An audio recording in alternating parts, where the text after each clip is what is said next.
You are watching a Fact TV presentation of the town of Swanzey.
Order in the court. Just opened the meeting. And I'll take attendance. I'm Victoria Rec Ames, present. Scott Self. Here. Mark Solera. Here. Richard Lane. Here. Brandon Self. Here. Michael York. Here. Selectmen's Rep Alan Gross won't be with us today. Alternate Stacy Goodale. Here. Charlie Harbeck. Here. And Jane Johnson is absent. Also present, we have Town Planner Adam Paquette and Susan Els, our recording secretary. So there's no need to seat any alternates, and I will read the agenda. First item is approval of minutes of April 9, 2026. We have two public hearings. Planning Board 26005, which is continued from April 9. Revision Energy, on behalf of the City of Keene, has submitted a site plan review application for 2 ground-mounted solar arrays on approximately 24 acres of undeveloped land at Dillant-Hopkins Airport. The project site spans both the rural agricultural and residence districts at tax map 205, lot 1. Second is public hearing 26006. Abigail Latique has submitted a home-based business application to operate a daycare at 157 Eaton Road, which is shown at tax map 218, lot 27. Under RSA 674:16(6), home daycares are permitted by right and are exempt from the site plan review process. This application is presented for informational purposes.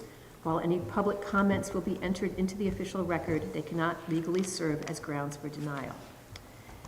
And then fourth, we have discussions and other business, and then we will be done.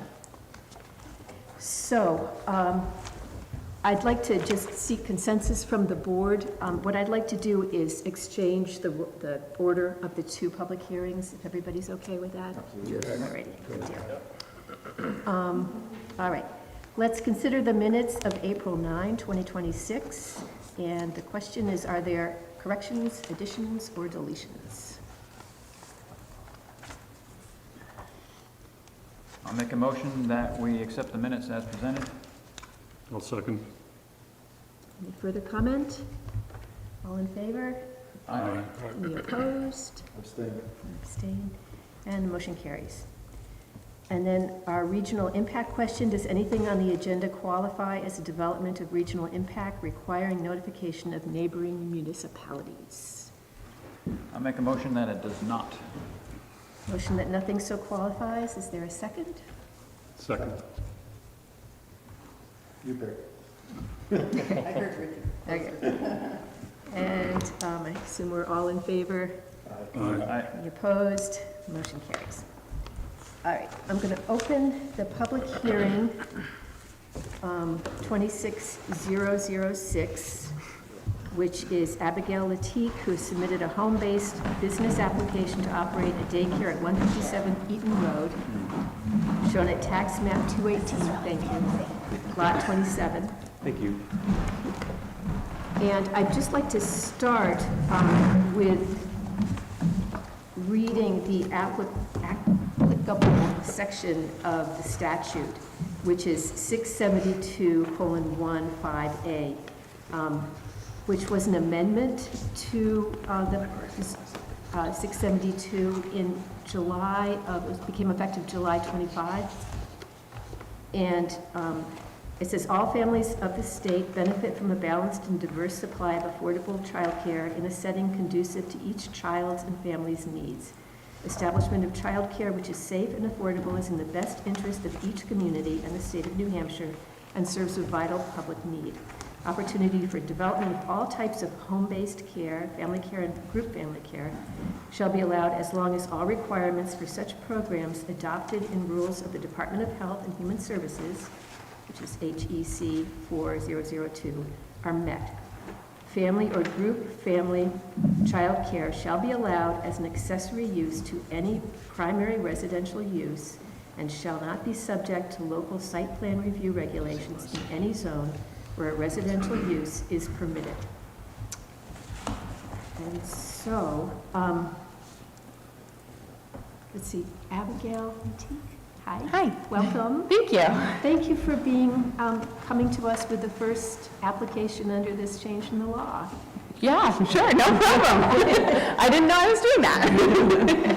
And are you Erica? I'm Erica from Monadnock Economic All Development. right, thank you also for Absolutely. shepherding this process. So, do you have to tell us about it? Yeah, so I just recently moved back to Swansea. I grew up here, and I currently work in childcare, and I love what I do, and I think there's a huge need no matter where you are. So when I got the opportunity to move, I moved into a home, and I'm currently in the process of renovating it so it can become a daycare. And it will benefit not only my family, I have a little one at home, but also hopefully a lot of families around. I think there's a huge need, especially in this area where there's not a ton of daycares available. So, yeah.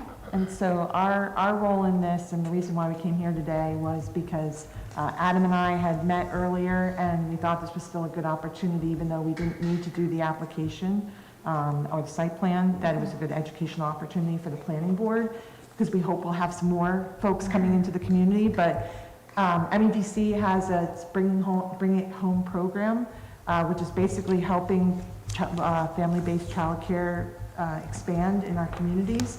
Abby is an example of that, and we have basically grants up to $40,000 that we can provide to residences that want to bring childcare into their home.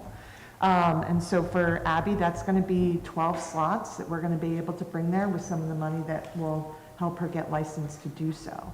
And so I think just moving forward, you know, there's the bill that you mentioned, HB 1596, and then there's also 1195 that's up in legislation right now that basically is sort of a further expansion of explaining what we're trying to do with childcare to make this happen by right.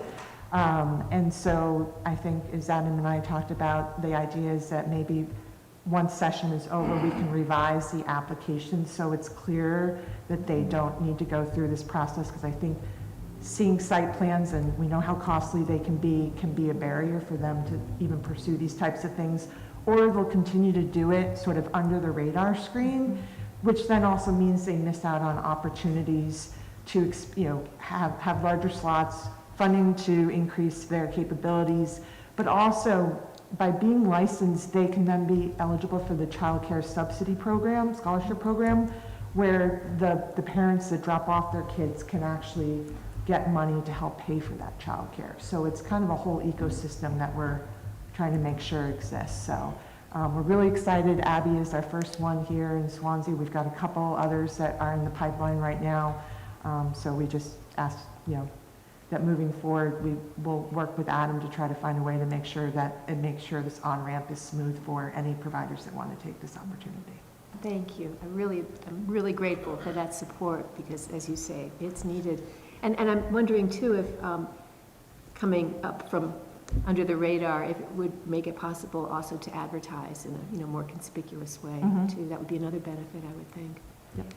And I did include in the packets I handed you sort of a one-pager, so if there's anybody you want to share, if you know other people that may be interested in it, there's a flyer on our program for them to reach out to us. There's also a PowerPoint presentation explaining a little bit more about our program for you all.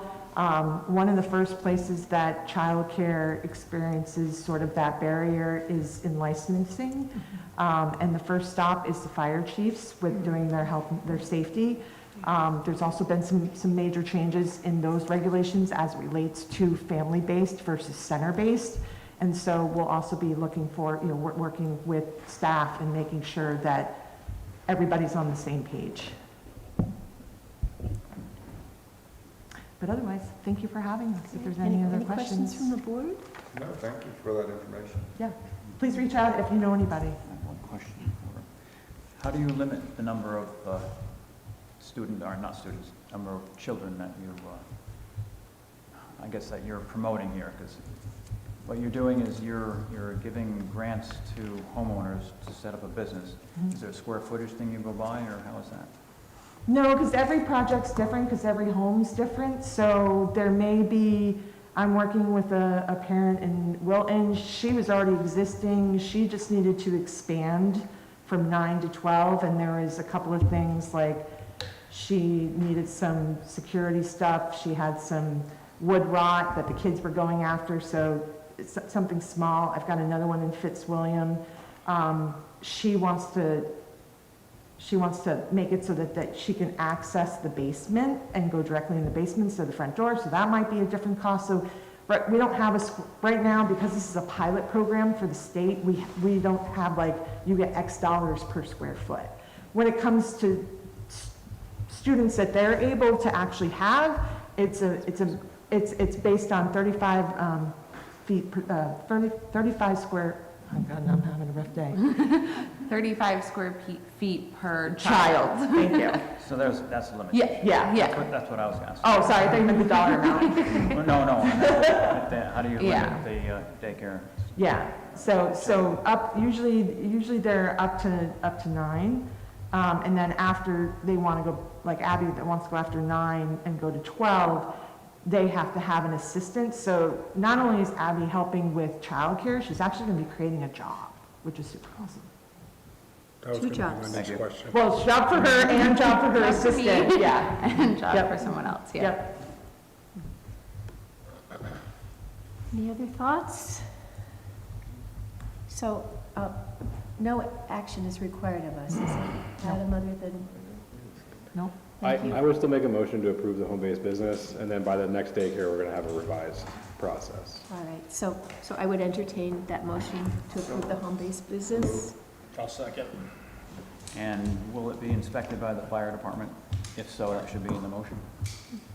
We usually do that, but I don't know if the regulations, do you know, Adam? I have no idea. You A don't know? I do need an inspection. Yeah, a she- fire inspection. She was part of her licensing process, yes. Okay, well, then that should be in the motion. So, And it is, I Okay. believe. Now it is. And is it in the as second? amended. Okay, then it passes an inspection by the fire department. Yep. So just repeat what the motion should be. Repeat your motion. Repeat that, we approve the home-based business based on having a successful fire inspection. Yeah. Conditional. Condition that it passes. Conditioned on. Inspection. Second. Any further discussion?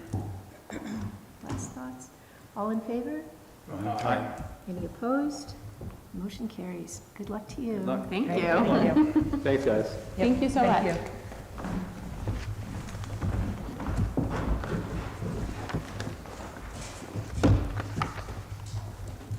Okay. They should all be so easy. So we already have an open public hearing, but I'm going to reread the notice. We're going to continue public hearing 26005. Revision Energy, on behalf of the City of Keene, has submitted a site plan review application for 2 grounded solar arrays on approximately 24 acres of undeveloped land at Dillant-Hopkins Airport. The project site spans both the rural agricultural and residence districts on tax map 205, Lot 1. So I just have a couple of comments before we get started with the meat of it. And I'd like to quickly review what has happened so far. On March 26th, the Planning Board considered requested waivers. We discussed them and approved them. On March 26th, we determined that the application was complete and opened the public hearing. The public hearing continued through April 4th, and we received a project summary in response to questions and issues we had raised. But just for myself, I'd like to note a couple of things. And one of them is that this is a really atypical application for us, in that it's been submitted by a municipality for another municipality to look at. And one could argue that site plan review isn't technically perhaps even necessary. And so I'm very grateful for the collaboration that we've had with the City of Keene, I think, and the care of thought and thoughtfulness that has gone into responding to the concerns that we've had as a town. I think sometimes it's nice to state the obvious. Keene happens to be our regional center. It's where many of us go to work for medical care, culture, entertainment, shopping. Keene State Owls basketball. So as a regional center, it's really important to quality of life here in Swansea, and it happens to be that those are all ways that we can't really quantify, but without a regional center, Swansea wouldn't be the town that it is. So a third thing is that this application represents a big step towards a goal that I think we all share, which is energy independence. And I think in principle, we're all in favor of that because it will help our regional center thrive. And it also is, in practical terms, in my opinion, a pretty ingenious use of the airport land. However, so I can quickly go over the response to the concerns that we raised. On the March 26th public hearing, we had citizen concern about potential hazards for pilots caused by glare off the panels. And we received a letter that's in our packet. It came in on April 9th from the airport director, Ryan Cooley, formally concurring with the conclusions of the glare analysis that was part of the revision application. And he stated for the record that the proposed project will not adversely affect pilot vision or airport operations. And I'd just like to, since that's a sort of a quick and easy one, has everybody taken a look at that letter? And would planning board members like additional information regarding that letter? None from me. Is anybody here from the public who might know? I don't see anybody. So then I would like to just ask for consensus that the planning board is satisfied with the letter. All right, let's start with thumbs up from Charlie. Stacy? I'm good with it. Mark?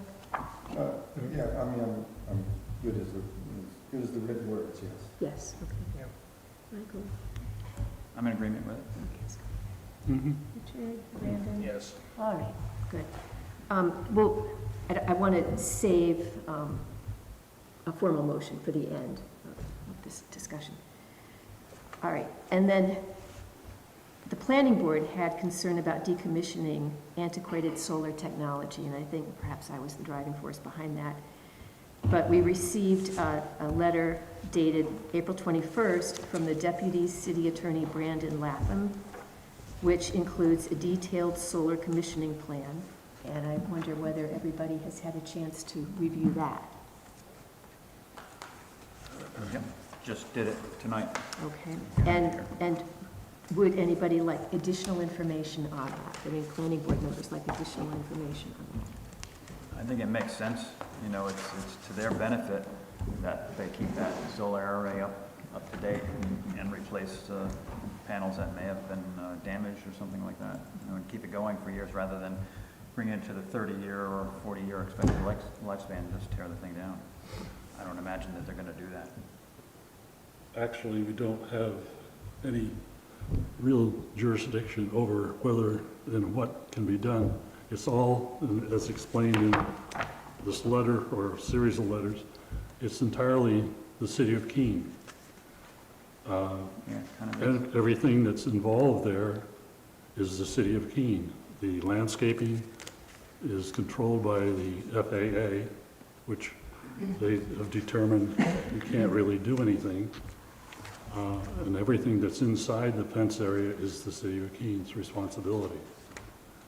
So, as I was saying to Victoria, it's like the airport's the District of Columbia in the state of Maryland, Swansea being the state of Maryland. We have nothing really that we can do about this. I mean, it's not going to be pleasant to drive by, but that's, again, that's nothing that we can do about it. The city of Keene isn't going to see it. They're going to benefit by it, but they're not going to see it.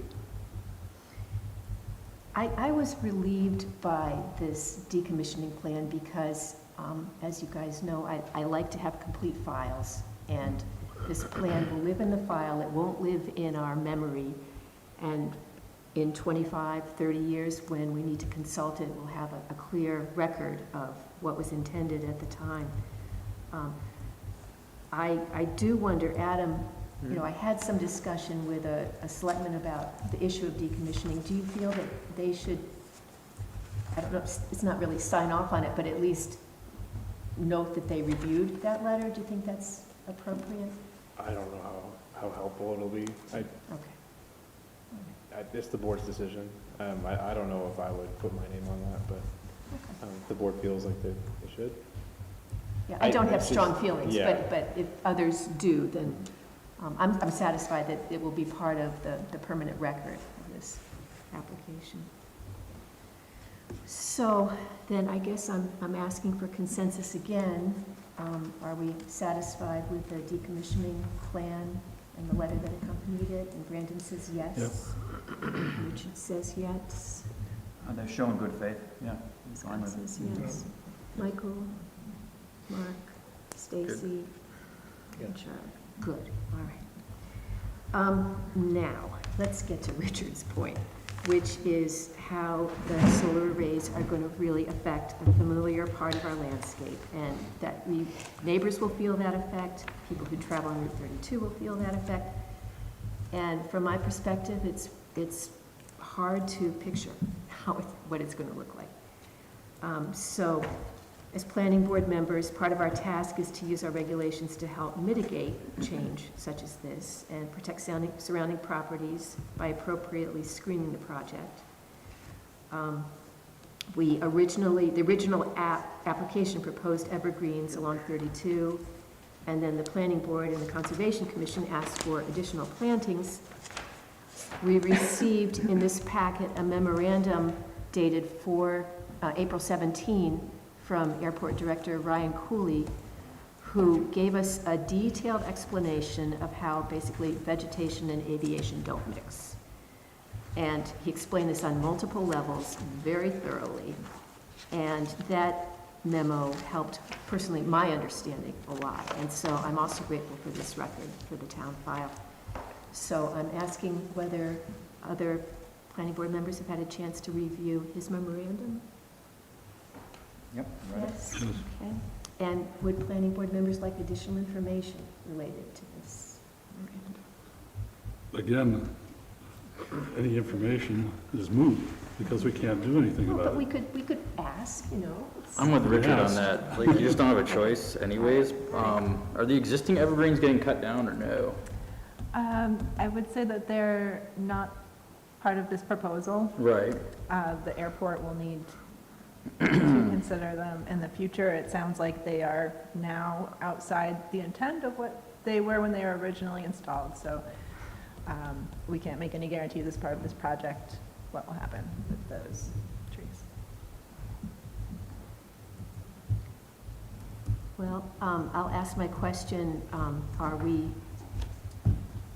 Is there consensus that we're satisfied with the response about vegetation versus aviation that we received from the airport director? Charlie, are you satisfied with that? No. I understand it. Yeah. But you're not happy? No, I don't Okay. see how a row of evergreens is gonna bring a bunch of avian in or anything like that. I'd like to see it continued up that empty section, honestly. Okay, thank you. It's like Christmas trees aren't gonna bring a bunch of birds and deer and whatever in. No, flocks anyway. No, Individual maybe. no. I'm with you on that. So yeah, I'm not really happy with it. And they're outside the airport fence. Correct. And really, they're serving the purpose of Screening. screening for the people driving by and the neighbors. So, yeah, I prefer to see screening. Yep. Screening. As far as their responses are, they've answered them in detail, and they've backed it up with more detail. So I can understand where they're coming from, and quite frankly, I had wondered why the heck they planted those spruce trees on the other, further up to begin with, knowing that we had just gone through this whole thing with the airport.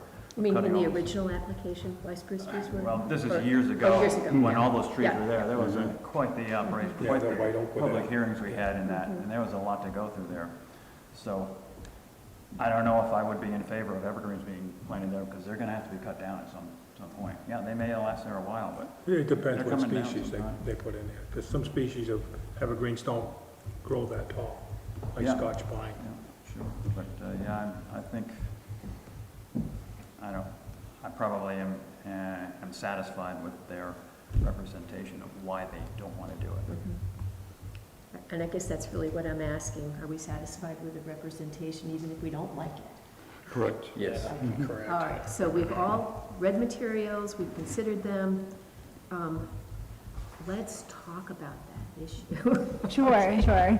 And I just want to say, I recognize it's a departure from what we presented originally, and our understanding as provision has evolved on this, and Ryan has recently joined as the airport director, and he's been extremely helpful in sorting through, the many regulations that exist and coordinating with DOT on this issue. So we appreciate that it's not what you were expecting, and we're doing our best within the framework that we have to meet the intent of the screening regulation. And did you have something? Yeah, I just wanted to mention, that, my concern was never about the aesthetics or, obviously it would be nice to be able to completely screen off an industrial project like that. But as I explained in my memo, vegetation can grow into protected airspace, interfere with visibility of lighting, which is a concern, and create forms of wildlife habitat. But the sticking point is, once established, it can also be difficult to remove later, which we have found out multiple Politically, times you're saying. politically Yeah. with the trees. Yeah. To your question about what's going to happen to the trees that are already there, starting this summer, we actually are restarting the process of evaluating the trees around the airport vicinity to see which ones have become obstructions, which ones are at risk of becoming obstructions to the Part 77 surfaces that surround the airport and protect the airport, in hoping to trim or remove obstructions. And when you plant trees, they're eventually going to become an obstruction at some point, either visually or if they just obstruct the Part 77 navigable airspace. So it's just really important that we preemptively not put anything out there that's going to be a struggle for us to have to remove at some point, either through whether there's a redesign of the airfield and we have to adjust runways, taxiways. It's better from a long-term safety approach not to put trees right along the side of an airport if you don't have to. I think we all regret that. And I think, at least for me, it's, the argumentative side of me wants to say, well, what about that space between Route 32 and the boundary fence? It seems like that's outside of the airport domain, and surely we could put some we know that there are lower growing plants that could at least soften that edge. So I think that's what we all would really like to see. But I think what I'm hearing from you is that we're just not going to get it. Correct, yeah. Okay. Even on the outside of that fence. I think that was explained in the memo as well, that even though it's outside the fence, it's still airport property, and the central concern is introducing a wildlife Correct. habitat potential is And challenging. it's very easy to say, airport property boundary, land boundary versus navigable airspace. Airspace is not defined by the city of Swanzey or the city of Keene. The navigable airspace is what the FAA overlays around runways, taxiways, and airport geometry in general, which goes over airport boundaries, airport limitations. It ignores fence lines, and we have to protect those spaces as well. And that's where we have our I'm in the process of having it being worked on, but we're in the process of creating a visual diagram that shows the airport and these 3D spaces that are protected by the FAA and the federal regulations regarding Part 77 surfaces. And it would show a lot easier, these transitional surfaces that go off on the side, kind of like a football stadium, The farther away you get from the center of the runway center line, the more this airspace goes up at an angle. But even if it's outside the airport fence, if you still have a tree that's down here towards that lower section of that angle, the FAA is not going to be very happy when they come around and do inspections and look at your airspace that's now being protruded or intruded upon. Case in point, we have one end of our runway at the airport where our pilots can't use the visual nav aids to land in inclement weather anymore because of the trees that have grown into these Part 77 surfaces. So we're hopeful that we can get those removed so then pilots can utilize that runway in inclement weather as an alternate to being stuck with one approach into the airport. But again, what we're trying to do is prevent anything that is, that could be a potential issue in the future. And one thing that we've seen is trees, once they're planted, are very hard to remove in 10, 15, 20 years politically. While we have you here, Sure. So I'm thinking, all right, there are trees which were depicted in our packet shown on the other side of Route 32. Are those trees the trees that are owned by private property owners in jeopardy from FAA? If they are protruding into the navigable airspace, we are going to have to go to those property owners and inquire about potentially providing easements or something in exchange for being able to top trees or remove trees, yes. Okay. So just, you're talking about the obstruction of the trees. You have an airport fence, I don't know how high it is, 8 feet maybe. Yeah.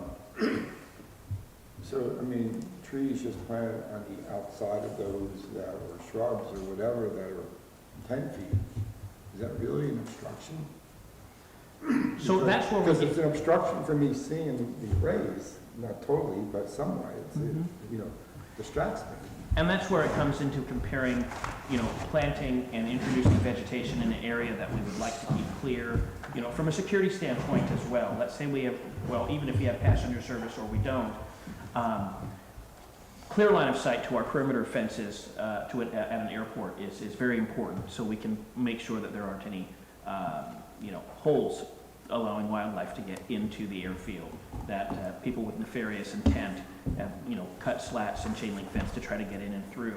So we're required to keep our fences, clear so we can maintain them and visually inspect them for our periodic inspections that we do for safety and security reasons. We're more than happy to, and I think we've addressed this in the information we provided, to have slats to help prevent the visuals of the arrays, and those aren't introducing anything new to the environment, and it still allows us to maintain the inside and the outside of a perimeter fence from a visual security standpoint. And it also we don't have any risk of potentially, as a wildlife attractant for deer laying down or foxes or coyotes or anything like that. So these array farms, they're totally fenced in, right? They're fenced in on the airport side. Correct. So, worry about getting a hole in the fence, I understand that concern, but you have that other level of protection with still another fence on the other side of the array. I don't know. True. What is the purpose of the interior fence? It's to secure the electrical components per NEC code from other operations or persons on the airport property. So from unauthorized access. Excuse me, will those fences be similar to the ones by the sewer treatment plant? Where they have, maybe an 8-inch gap in the bottom? It would be the same type of fencing in the interior. Are the trees mentioned in your landscape screening plan from the packet there, where it says the landscape plan proposes planting new 5'6" white spruce or equivalent evergreen trees at 12-foot spacing? Is that still on the table or no? That has been removed. Has been removed. That's been removed. We had to pivot away from that. Obviously, I mean, that's 20 years now.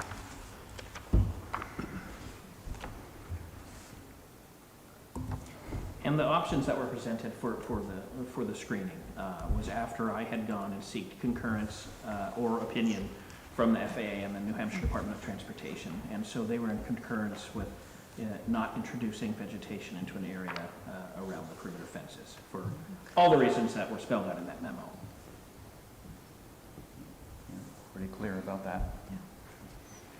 Again, this is, as Richard was saying, city property, FAA regulations, doesn't make us happy, but feels like our hands are tied. But I do appreciate that an alternative, a plan B, has been proposed. So, has the board had a chance to look at the pictures and the detail of this, putting slats? Yeah, I have a request about it. Excuse So me? you're hiding something industrial with industrial-looking gray. Can they be something like a dark green or something like that? The color Whatever you want. can be whatever color, you know, I Just something a thought little more that. pleasing. Sure, yeah, I mean, I guess it's a matter of bright red? opinion. If the board would bright like to red, no. provide an opinion on the color, that's fine. You know, Yeah. I figured gray with the chain link fence and some of the array infrastructure, so it wouldn't be, you know, It's just a personal visually, preference. wouldn't attract attention visually, but definitely open to the color being Bill, do you ever anything that you You ever bring green here? require. Well, I do want to harken back to when we approved a cell phone tower that I can see from my house, and we felt that we could make it invisible by requesting the applicant to paint it evergreen green. And I'm here to tell you, it really shows up. Even though black is not beautiful necessarily, or gray, my preference would be something that makes the fence as invisible as possible. And maybe we could paint on it or something. Invisible paint. Make it be a, I'll have to share that opinion. If you paint it green, it'll make it more visible, unfortunately. yeah, I think so. Yeah. And which fence is it we're talking about? The one closest to the array or the one by the road? It would be along Route 32. The I Route think 32 it's one. It's highlighted Right there. Okay. So it'd be along the existing chain link, so Yeah, it would that's cover what the people entire bitch length of the array. And is there any concern over that being like a snow fence in the wintertime? I mean, building up snow there Yeah, it will. to move over to your arrays? Is It that- will, because If it's it's blocked with the slats, will it accumulate snow over the array? On either side, or is there? No, just on, well, where the fence is there, Mhm.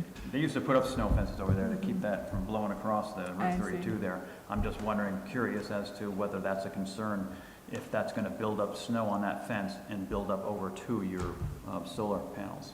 It shouldn't be a concern for the solar panels. but- No concern? No? Good.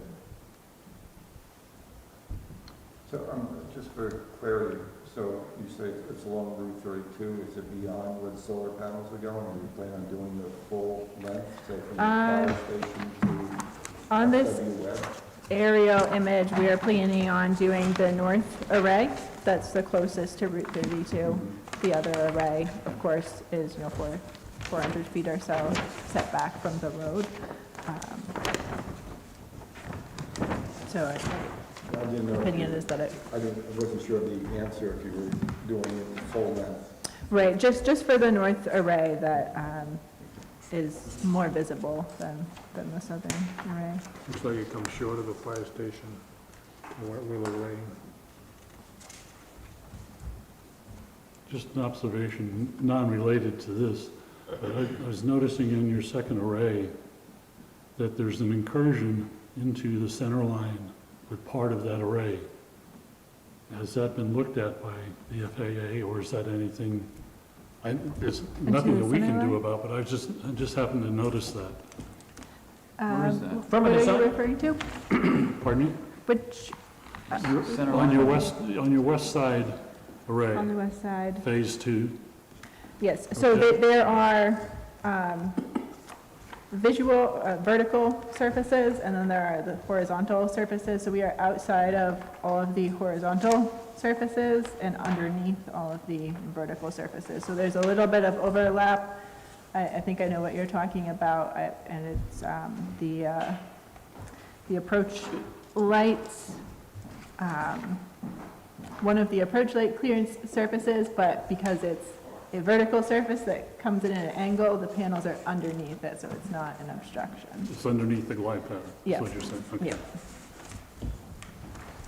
And we're still waiting on We- 7460 FAA. final Correct, design approval. correct. We have those filed as of about a month and a half ago, and we are awaiting the So final approval. the FAA is it has their eyes on the whole thing and will give their determination for the construction on the airport. Correct. So they could change and say that you can't come into that area, but you could add it on to another part of it. They could. There could still be feedback, but there won't be any expansion outside of what we've shown. This is the maximum that it could possibly be, so if there's feedback, it would only serve to reduce. There's no other placement that we could consider for panels. Okay, thank you. To return to the slats in the fence, when you originally proposed the spruce trees on the southern array, Yeah. part of the justification for having them there was to screen the 5 poles, and there was some electrical information. So is there thought to not screen that any longer? The thought is to have the slats. The poles, won't be inside of those. There's no fencing between those and the road. They're your standard utility poles, so there'll be a few So more there'll be of them. no screening, is what you're saying, of that area? Yeah.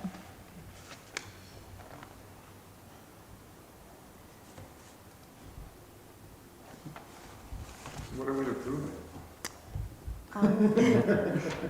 Well, I feel like we could say that we don't like slats. We could say that we want a specific color of slats. I've wondered. I would have to say that would be a suggestion. We can't. Exactly, yes, yes. We could suggest the following. It would be our hope that, But, sometimes, I think the point's been made, but, the colors look neutral, but when they're up, they might not be neutral, right? a good example is the FW Webb building there, which is probably a very similar gray to this.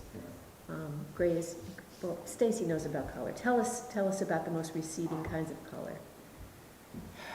I think that's subjective, really. I mean, it depends what's behind you.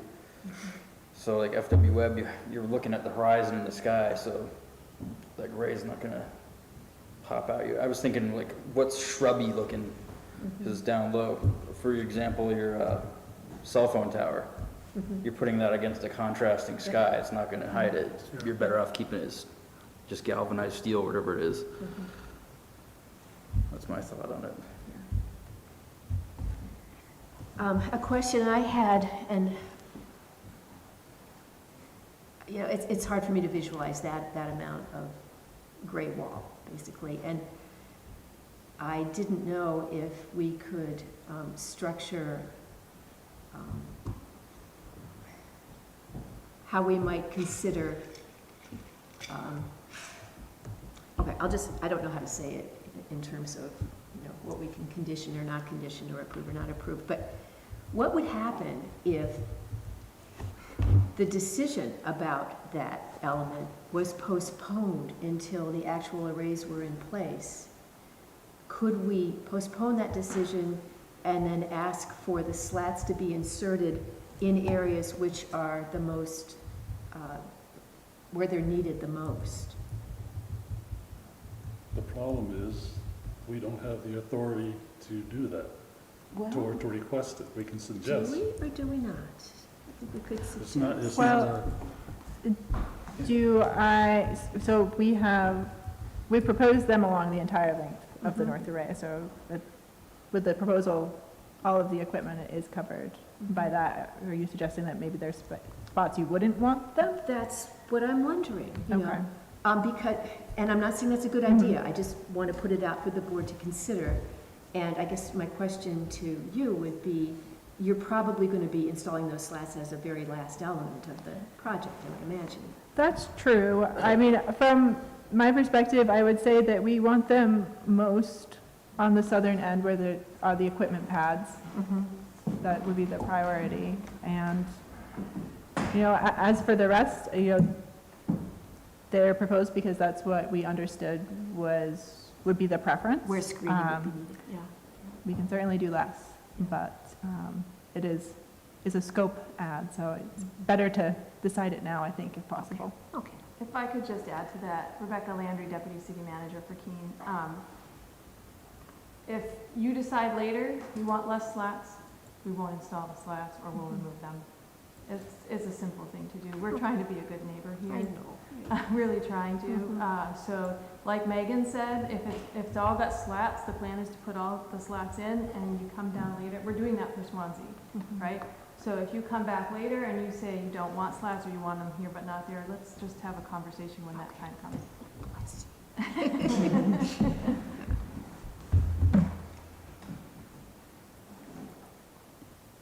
I'd say do, put the slats in, I'm thinking gray or beige would probably be the most neutral colors, as long as the beige, the color is kind of muted. Right. That's my personal opinion, and I say we're done with this. Okay.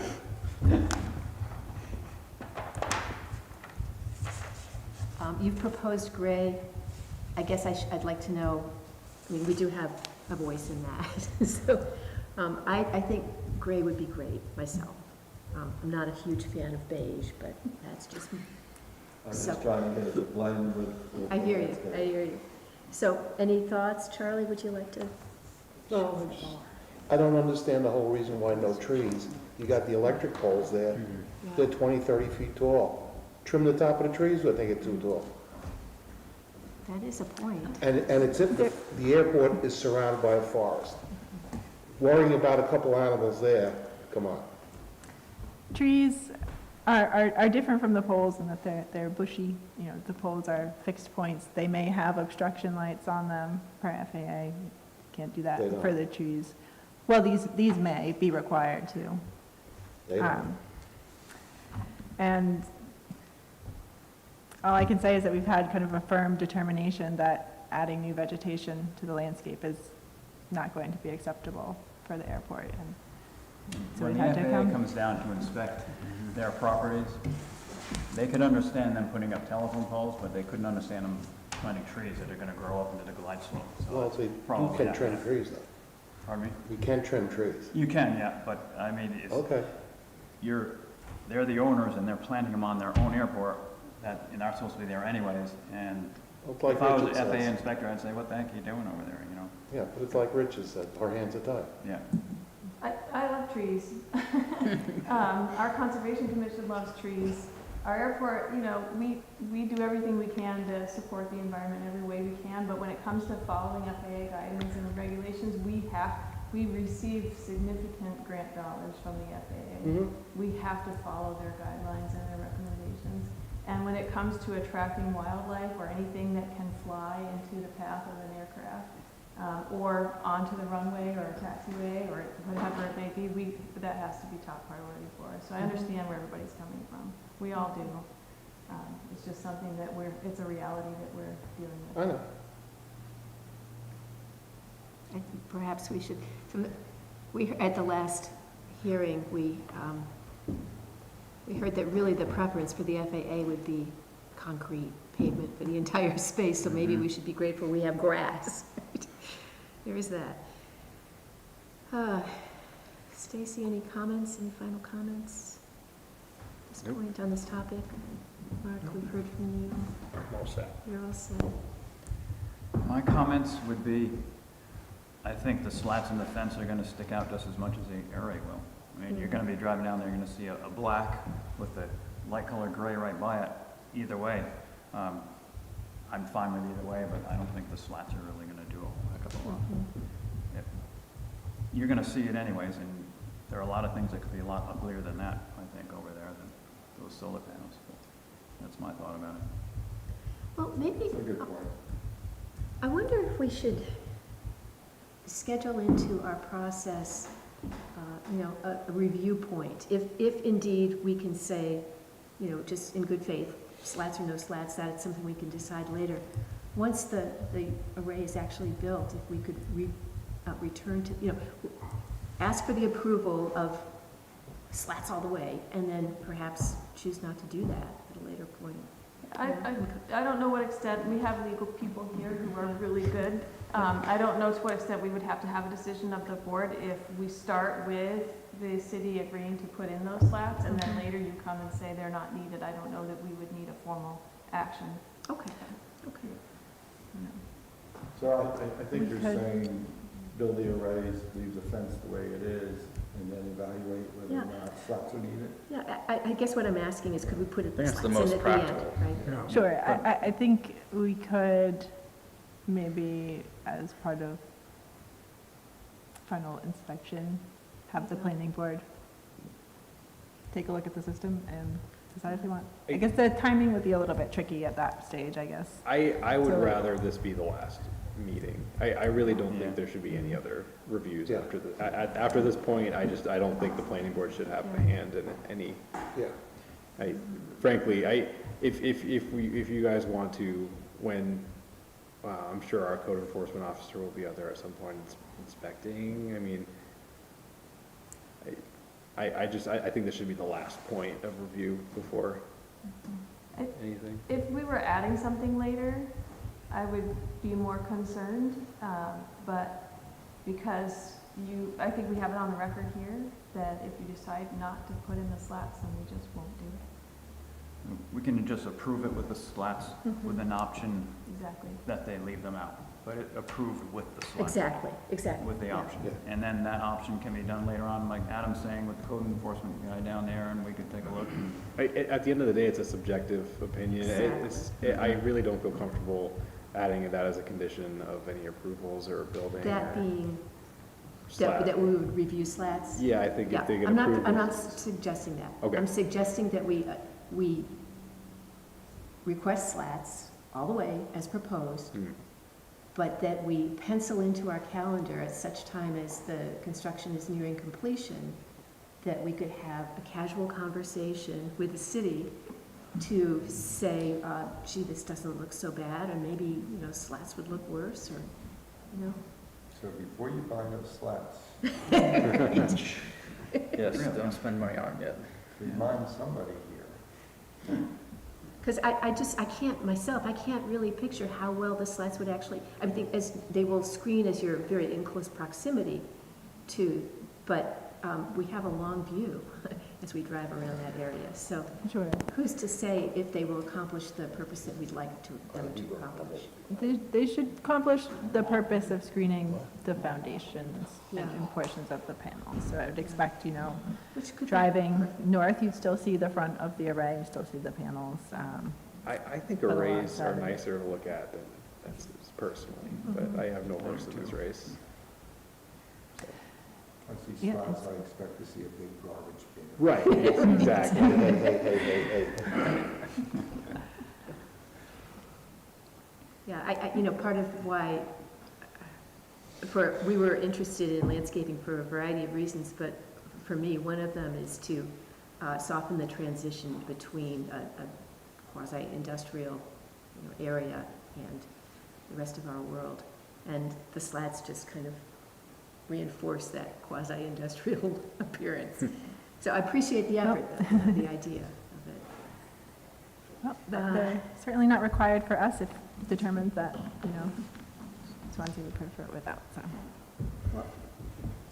Richard, let's go around. What I is just want to finish up, we were going around the room, and I wanted, do you For have anything comments? else to say about slats? about slats?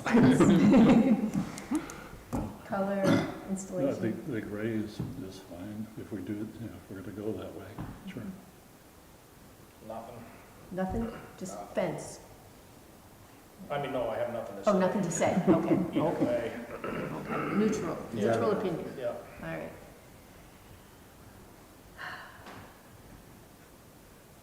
Well, where are we? I think we're at the point where we could entertain a motion. I don't know. Do you not? Point. I have other questions. on More this. questions, okay. Just another good. question. I see that your engineer isn't here, right? But He's not here this I evening. had a question on it, on your detention ponds. Sure. I see they're lined, but the requirement is that they drain out within 48 hours, the FAA requirement. I'm just wondering did it show it lined just because it's a drawing with, they didn't change the drawing, or are they gonna be lined? Because it's not to attract ducks and birds and things like that. The FAA wants it Right. drained within 48 hours. Right, they have a riprap lining, is that what you're referring to? Referring to your details plan, that it shows that let me see if it's still in here, I haven't looked at it here. Oh, you've got it up there. The details plan looks like it shows that the detention ponds are lined, and it looks like there's a standpipe there. It doesn't look like it drains right out. Yeah, there is a drain there to control the outflow. And that's a standpipe though, isn't it? Or is it? It's not in the bottom of the detention pond. There is a drain with a cover in the bottom of the detention pond. There's basically the drawing shows the structure. It has So, yeah, if there is down there, that's fine, because that'd be restricted flow, that it'd drain out within 48 hours. right, Small but restricted flow. there is a restricted flow feature, but it's to ensure that the flow is controlled, out of the pond.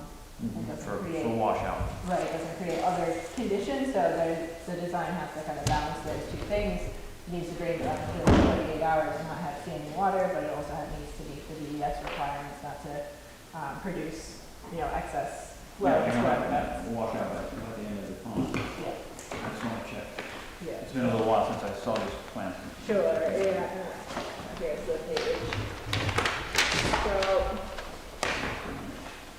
as far as the line, so there's the pond bottom, there's a sand and gravel filter, fabric, and then there's a drain here. Oh, yeah.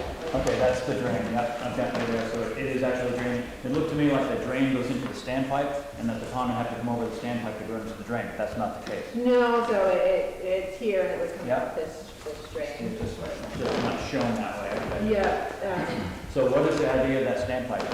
that is this structure here is the drain basin and then it holds basically the infrastructure for the drain. So there's this is the drain bottom and then there's additional infrastructure that, I'm just asking, why is that standpipe there if the drain doesn't go into it? it houses, this other infrastructure, and I apologize, not being I an know you're not expert on being- the equipment myself. It's a component of the drain device. So even though there's a drain I'll take your word on for the it. bottom, there's also this device that houses it. I just brought that up because of the regulation there, the 48 hours draining downtime, and I was just wondering if that was a change in the drawings or something, but There was, we did submit the updated drawings. That was one of the minor changes, that the elevation of that drain was reduced so that it was on the pond floor. I'll accept your opinion on that. Yeah, the drawing didn't show. I'm fine with that. Okay. I think it might be a vent, maybe. Why would you need to vent that? There's no reason you need to vent that. They've got it covered, I'm sure. If it doesn't drain without 48 hours, then I'm sure they'll We'll do just something call about it. That's all I had. Charlie, do you have other thoughts, questions? No. Stacy's looking. Thoughts, questions? No, I was just looking at drains. How's that? Good. Any other thoughts, questions? No, resolved? We could think about any conditions. Is it relevant? I know you'll need to, conditions subsequent would be receipt of state or federal permits related to the project, but it's kind of a given, right? Any conditions precedent we should think about? Any other things that need to be shown on the site plan that would require us to come back? I think we've covered all those things. Yeah. Okay.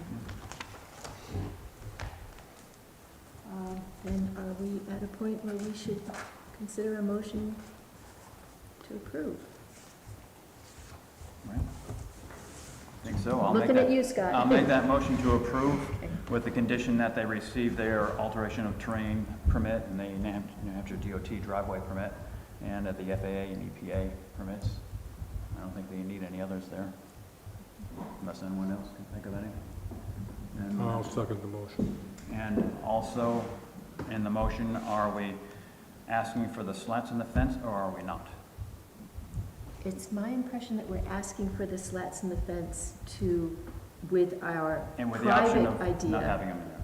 With the option of not Okay. having them, but that's our All private. right, so I'll just mention in the motion that the option of the slats in the fence is going to be included. Yes. Okay, Slats to be included. all right. I'll second. I'll second the motion. I think, You got 2 seconds. didn't Michael just second it? I'll third it. That's up to Victoria. Further discussion. Any other thoughts? Scott, I just need you to repeat what you said. Yep. To receive the what? Alternative? Okay, the alteration of terrain permit and the New Hampshire DOT driveway permit from Route 32 and the FAA and EPA permits. And that the option of the slats in the fence is positive, I guess we'd say, or included. Yes, we would like that to be included. Yes.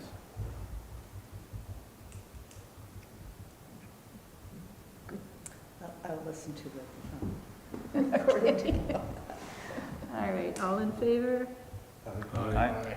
Opposed? Motion carries. Thank you. Thank you very much. We appreciate your thoughtful consideration. We Good luck with appreciate it. your thoughtful preparation. Thank you. You guys also receive a letter from me tomorrow with those conditions, Nobody yet explained stating about the it. approval and whatnot. Wait till- When was your start timeline again? Nice, okay. That's what they do all the time. Okay. Cool, I'll CC my clerk officer. All should be This, really. Thank you. But they should be here if they have concerns. Right. To close the public But it'll be just like the West Swansea apartments. They had one few people here, and then they're still complaining about that one. 7 o'clock. Thanks for coming, everybody. I got nothing. Another thing we could really do a lot about, I hated voting for that. Okay. I didn't see anything being done over Plainview the other day when I was over there. Huh? Other Make heads business. coming back. Adam, do you have anything for us for other business? No, Cordell got back from vacation today, so he's gonna look at the amended site plan review Yeah, he regs probably soon. thinks that's his, So look forward to discussing those at our next he meeting. doesn't get to start on. We it. have one site plan No for extension, Bell's he's gonna Septic sue us. Service at our next meeting. They just got a variance approval on Monday, and so you will be seeing their site plan on the 14th of May. I believe it's the 14th of May. And then we will also be seeing a couple excavation permit renewals as long as those come in on time, so. Shouldn't take too long. And where are we with the conditional use permit? It's up and running. It's up, it's done, okay. Yep. Done. Okay, good. Adam, should we consider moving daycare centers into home occupation instead of home-based business? Yeah. Because that requires nothing. Yeah, I think right now we're at the point where we're looking at it with Sarah from SWRPC. She's noted a number of regulations that are illegal in our ordinance. I don't know if that was one of them, but she has a lot of notes. So when we start discussing the ordinance audit in more detail, when we reorganize a lot of this information, some of this will need to go on the warrant for a condensing or expansion. I think home occupation and home-based business, they're gonna stay as separate items. I don't know if daycares are gonna be separated out from that process entirely, but that's not a bad idea to keep them to put them into a home occupation. That way it's administrative, with the planning office, and then Yeah. we would be able to review, well, the state honestly is the authority on that, so, we can talk about it, yeah. I think it's a good idea. Might be a solution then to do that. Yeah. And just list it as a use under home occupation as an example. Yeah. So it'd be in there and then it'd be with the state regs, so we wouldn't have to worry about it with home-based business. Yep, let me, ask Erica about that when I talk to her next. It's not a bad idea. And another thing with the home-based business, they're in a residence, they always are, that's why, and the definition of it is that it's something that, a business that wouldn't ordinarily be allowed in that zone. And since the planning board doesn't have jurisdiction over residence districts for site plan review, we mentioned that it has to have a site plan review on our regs, so we probably ought to take something like that out, because we don't have a site plan review for those, we just do it as an application on a public hearing, right? Well, the last home-based business, we did a site plan for, Oh, did we do that? Patent Oil. Oh, that was That was technically, because it was inside of his home. The Shimp Family Oil's different because that's been operating as a business for, I don't even know how long, decades, I think. So that's more of just a continuance of the business use that's been existing on the property. Maybe that's something to ask Sarah, because Yeah. it says, in our regs, and I think you had a copy of it for us here anyway. We did talk briefly about it Stefan and I met with her on Monday, and I did mention the site plan review for home-based businesses. It makes sense to require a site plan, and it's not illegal to require a site plan, for businesses of a certain size, in a residential district. So I think the way we're operating there, unless you guys want to make changes, I think it's fine ultimately to require a site plan for some of these home-based businesses. It does make sense when you think about it. If the whole point of a home-based business is that you can see that there's a business and it's occupying a larger space, there's definitely going to be some disruption. So I don't think requiring a site plan is a bad thing for those. I think it's probably going to ultimately be needed. Well, ask her opinion or Cordell's opinion as if we actually have jurisdiction to do that. Yeah, in a residential district, at a residence. Yeah, I'll add it to the list of yeah, topics okay. For Cordell. And then we're going to meet with Sarah one more time probably before our proposed joint meeting, which I'll get into later.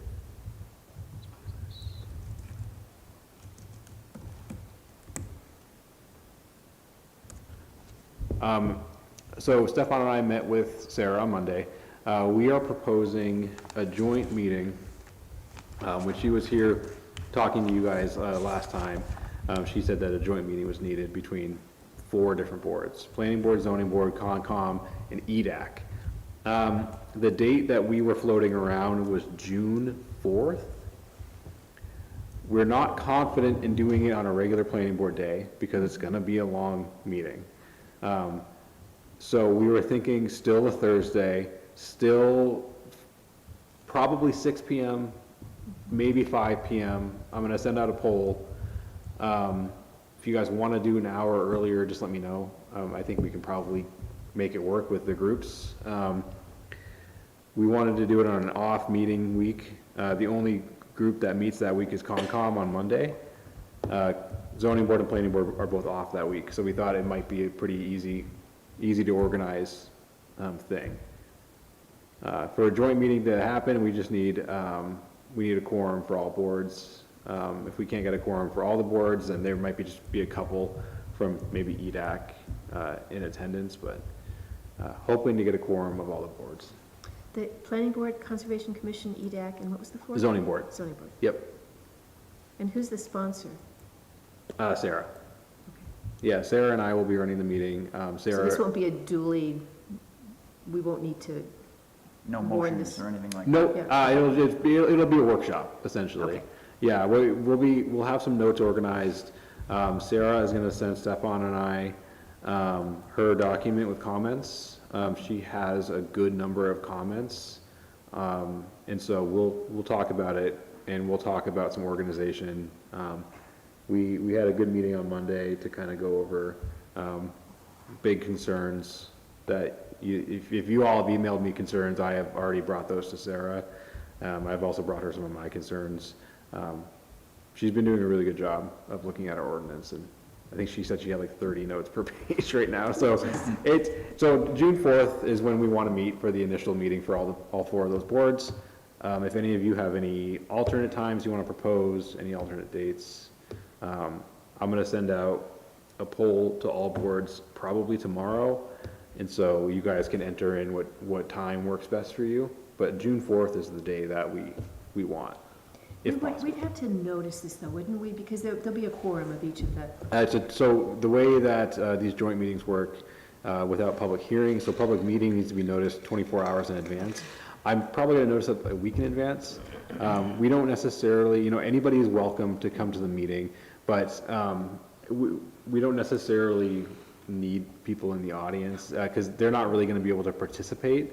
And so it might be frustrating to be in the audience. But still, it's. But to hear the process. Open meeting law, we have to. Yeah, so then after this date is when I'll start planning these roundtables that I want to have.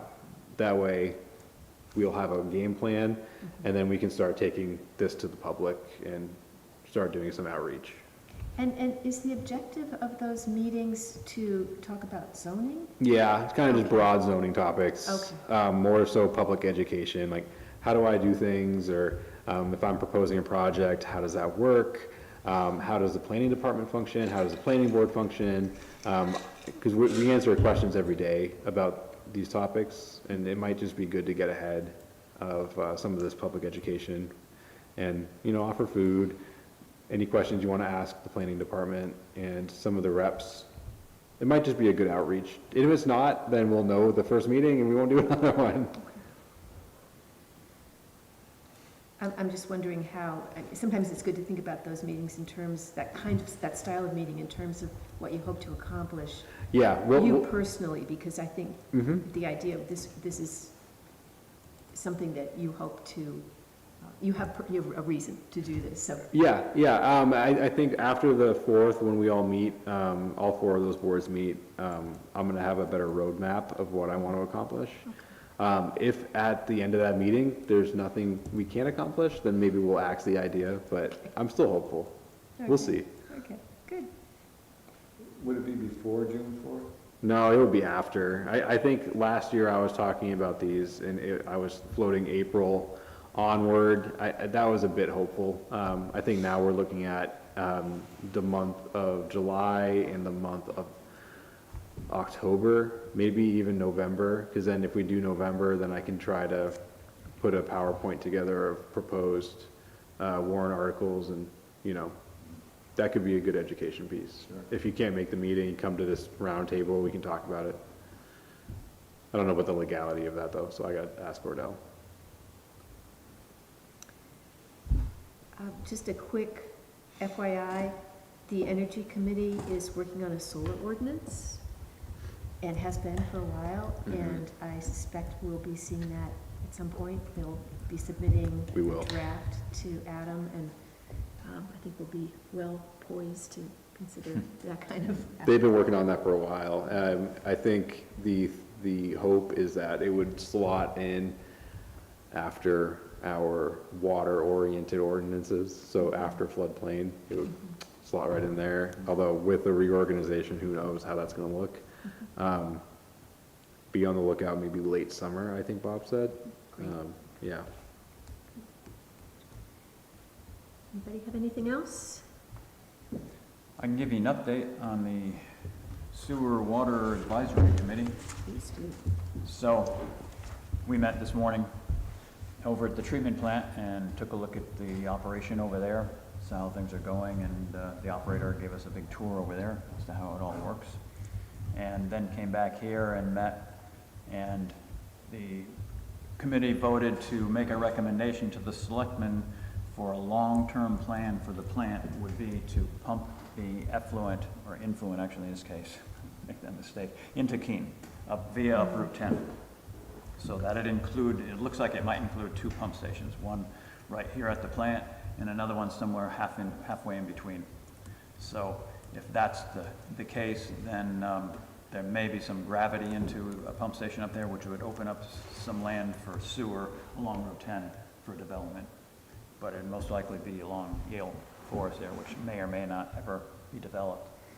The other thing about it is that if we do pump our influent into Keene, then that opens up the door for further industrial development along our Route 10 corridor here, because our ordinance does not accept industrial waste at all. Keene does. So there would be more opportunity for other plants other than, most of our industry here has domestic sewage going in, just like anybody would have in their house, going into a septic tank. Other businesses that might use some types of cooling water or treating water like that would be able to set up business here perhaps and go into that system, which would go into Keene. So that may open up the door for that. This whole thing wouldn't happen until probably 2030, 2031, because that looks like that's when Keene is planning to do their upgrade of Winchester Street. So if we haven't found any financing by that date, I think the committee's consensus, they didn't vote on it, but the consensus was to go ahead and pay for the extra size pipe that Keene would have to install on Winchester Street in order to take our influent from Swanzey here. And that would be in place for future down the road if and when that project ever occurred. And that is if the selectmen agree with it as well. That's the committee's recommendation.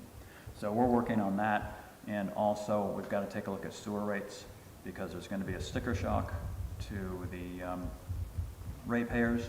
Incidentally, the ratepayers are the only ones that would be paying for something like this, no matter what it was, you know, with the grants and stuff that we'd have. Any bonds floated, the ratepayers paid the whole thing, not the rest of the town of Swanzey, not the rest of the taxpayers. So we're looking into rate increases, which probably are inevitable. We've never, ever raised rates at all since the treatment plant has been built. And the city of Keene has a different way to charge for that, so we're going to see what that's going to be. So that's where we're at right now. Nothing decided on that part of it, the rate end of it. Do we know how many people are actually on? In West Swansea here? On that, yeah. 200 and some odd users, something like that, you know, properties, something like that. So it was like 220-ish or something. Yeah, but then that's, yeah, kind of deceiving, because I don't think that takes into account the amount of users are in like Haley Heights or that type there. And You West know, Swansea I think they're treated property, as like one connection, but they have like 90 units in there. And you got four different apartment buildings that'd be going in there. So we're running now right around 60,000 gallons a day, 65,000 gallons a day, and we've been doing that for at least the last 20 years. Nothing has changed. Even all this development we put up out here has not changed the influent into that plant. Basically with the low flow faucets and toilets and showers and everything else, it's helped a lot with that.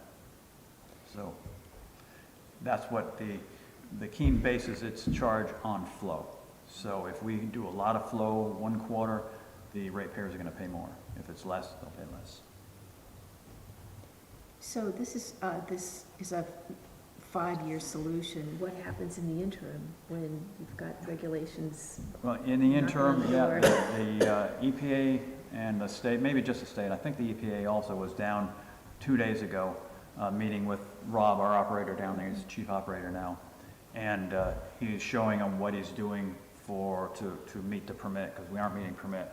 And so they were okay with that, you know, as long as he was doing something, they're okay. I don't know if they'll be okay for 5 years, but we're counting on them giving us a little bit of leeway there if we do have a plan in place, which is the plan going to Keene, if it's that one, rather than build a new plant down there. Those were the two options. I mentioned it to you last time. 2 options were build a new plant or pump it to Keene. Well, you were also talking about more creative ways to I was, but I brought the focus of our committee right down just to evaluating the engineer's report and deciding or making a recommendation as to which long-range plan we should do there. And because there are too many variables in there, too many parameters, because we don't know if the new permit coming on is going to give us even lower numbers to meet or not. And we don't know if they're going to give us a nitrogen number. So nitrogen is very hard to treat in lagoon systems. You can do it in activated sludge like Keene, but it's very difficult in lagoon systems, and it's not consistent. Sometimes a year you'll get it just right, sometimes you won't. It has to do with the chemical, the absorption of oxygen from, not to get too technical, they take nitrogen, and there are certain bugs in there that need oxygen to reproduce and to eat the food and stuff in there.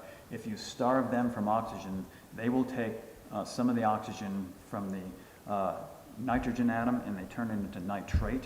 And that will, no, they don't want to, no, they're the aerobic ones, but if you starve them from oxygen, they'll take oxygen where they can get it.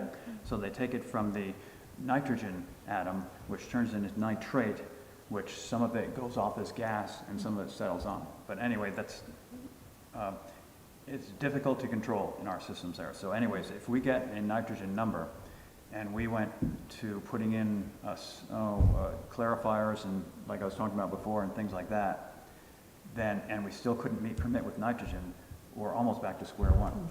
And that square one might be either a new plant or up to Keene if we can't handle the nitrogen.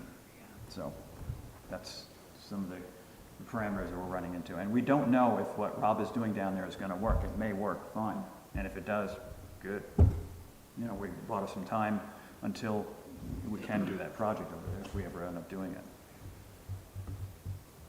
That's where we're at. We're still violating with the phosphorus and I think probably with the metals, but they're probably going to give us a leeway on the metals for a while until we get the phosphorus under control.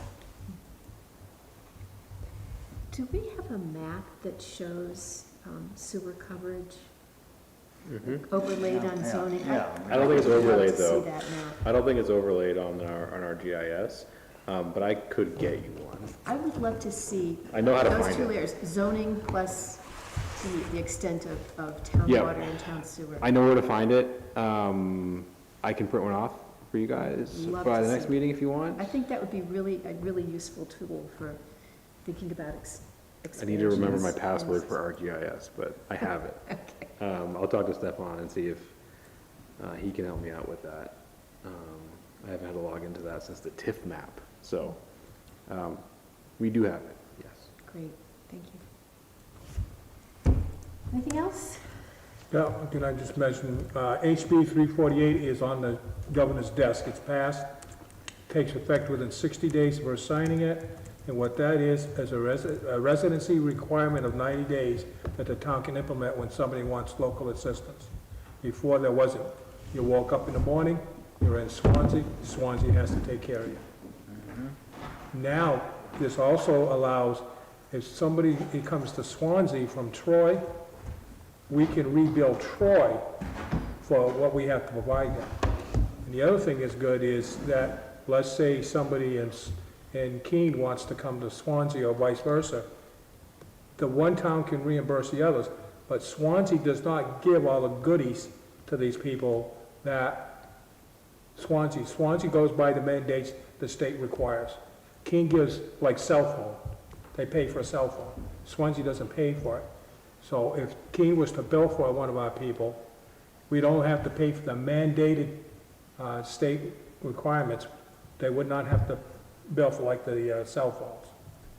So this is something that Jennifer Rhodes, who you guys don't know how many you know, but she is what we call a flotilla representative, and Swansea's part of hers. Her and I work on this for 2 years. I testified many times up in Concord on this one. But Jennifer was the one that should get the credit because she really drove this home. And it's really gonna help the town. Because everybody wants to help somebody that's down and out on their luck, but why should we be paying for people from other towns and other states when they move here? On day one. On day one. That's what happened right down at West Swansea Apartments. There was a deep dive into that. So if that was in effect with these apartments here, how would that have affected what went in down there now? They would have to become resident, they won't affect nothing now. No, I mean, had this been in Had been in effect? effect, what would have happened is, What would change? those people that came up from Mass, and many, many did, Yeah.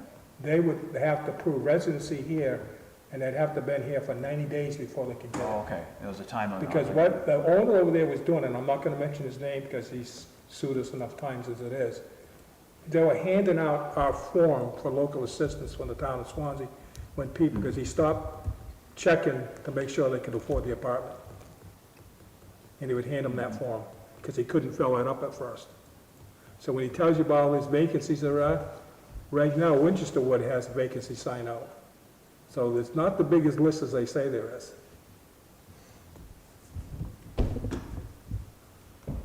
And we had 20% of those people over in Winchester, in the apartments over here. local assistance. And there's one over at the cabins over on Route 12. We're spending $2,400 a month. I know who it is, but we can't say names on that stuff, but we can say numbers. $2,400 a month to keep this person in the housing and take care of everything else she's got going on. But we're stuck with that. I mean, We're this stuck with has that, nothing to yeah. do with that. Nope. But that was one of the issues that came up. I'll make the motion, we adjourn. I'll second. That's what All in favor? Aye. Thank you very much.